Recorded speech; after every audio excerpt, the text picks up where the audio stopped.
What's going on? It's your man Andy Mineo, and right now you're watching G Time TV. Yeah, I think I got too comfortable. I think I got too comfortable. Yeah, I think I know I got a little too comfortable.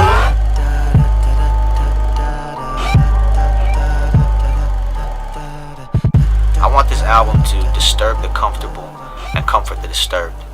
To comfort the disturbed is like for those, for those who are disturbed in the sense of, what I'm saying, beaten up by life, like pressed down, you know what I mean? Yeah. Shaken up, you know what I'm saying? I hope that my words of transparency and my words of hope would be a comfort to them.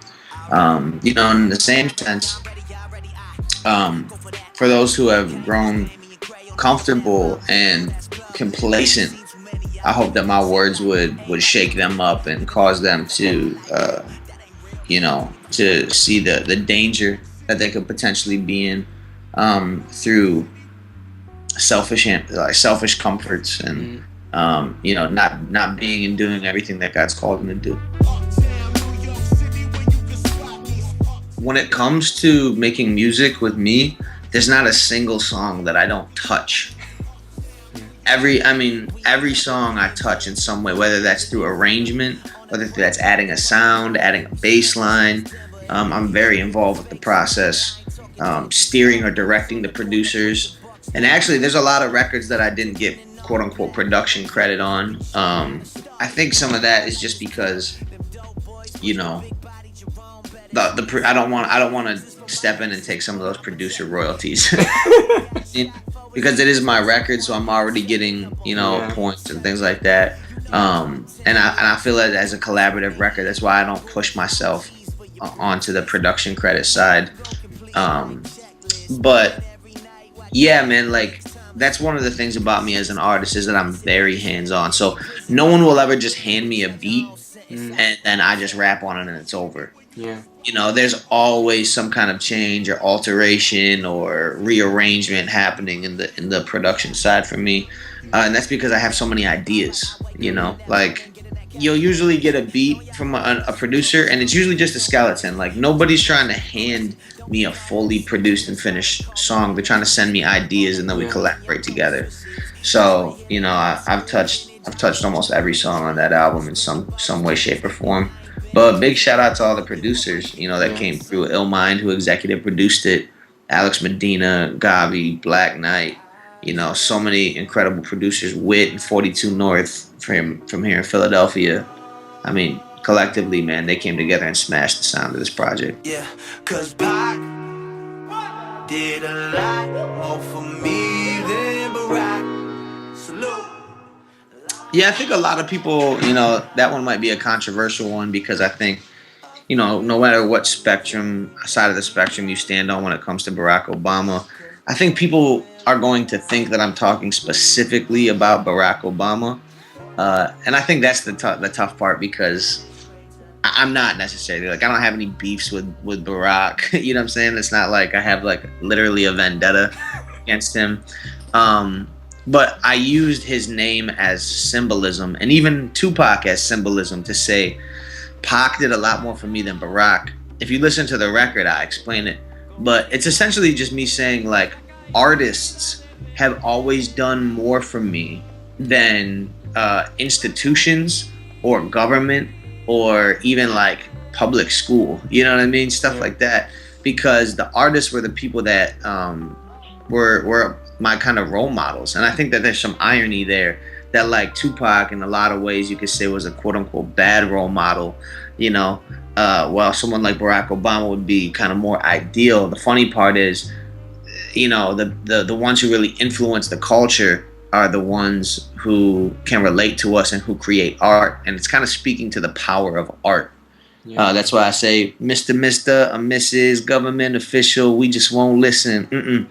You can't relate to how we live in from where you're sitting. That's why the artist got more influence than the politician.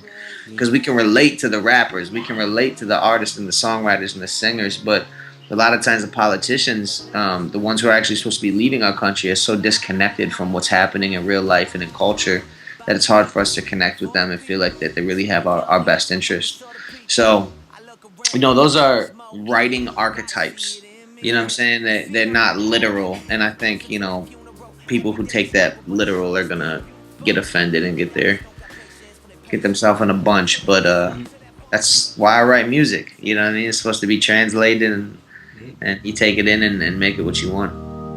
Nobody told me you could die like this. Nobody told me. That's the beauty of creating a body of work. Is like, out of those 13 songs, I never know what's gonna reach somebody where they're at. Because each person's gonna have their own life experience and be in a different place. And that song, track 12 or something that I was just like, it was just a fun record. Someone will run up to me at a live show and be like, that song changed my life. I'll be like, cool, I had no idea.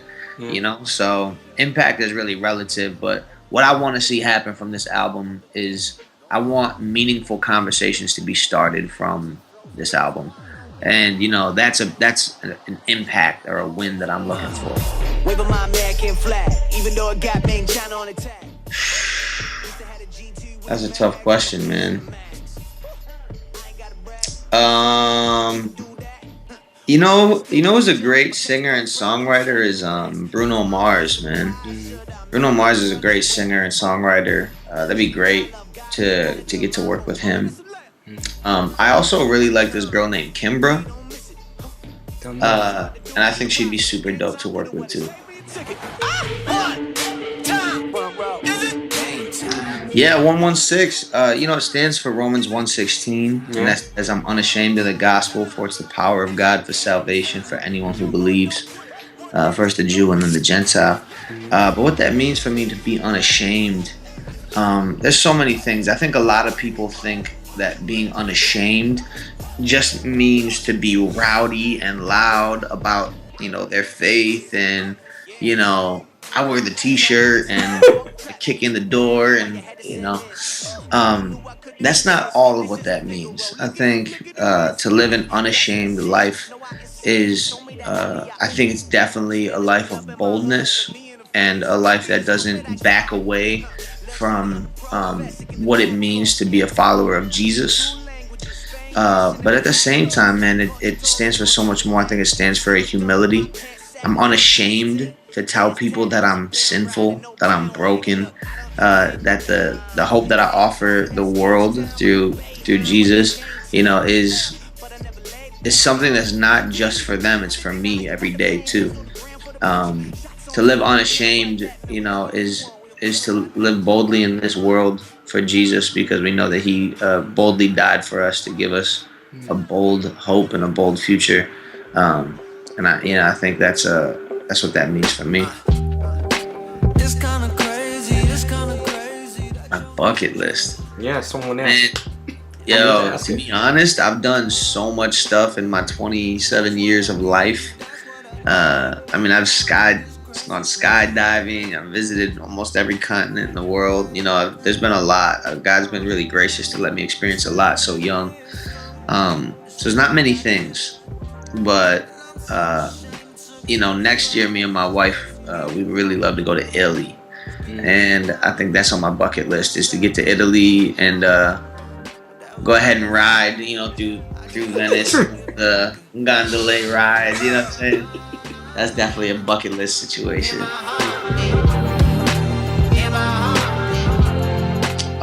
Not much, really. Not really listening to anything. I mean, a couple new records just came out, and I always get them and skim them just to see what's going on. But I'm not actively listening to anything. Kind of just letting my ears rest. You're tired.